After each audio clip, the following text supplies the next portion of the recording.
Matapos pagtibayan ng Commission on Elections sa Comelec and BAG ang desisyon ng kanilang second division na kansilahin ang rehistro ng Duterte Youth Party Lists, pag-uusapan ng NBAC ngayong darating na Miyerkules kung paano ang pagpili sa papalit sa tatlong pwesto na nakuha ng Duterte Youth sa Kamara. Ayon kay Chairman George Erwin Garcia, ito ang hakbang kung sakaling maging pinal na ang kanilang desisyon.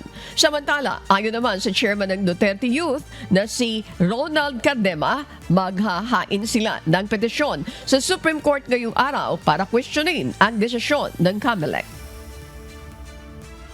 Kung sakaling maging pinal ang desisyon tungkol sa kanselasyon ng registration ng naturang party list, sino ang kinakailangang humalinhin pumalit doon sa 3 seats na dapat ay nakuha ng naturang party list? Sino ang dapat na iproklama ng komisyon? At yan po ay kakailanganin namin, hindi lang yung aming law department, kundi yung supervisory group ng National Board of Canvassers.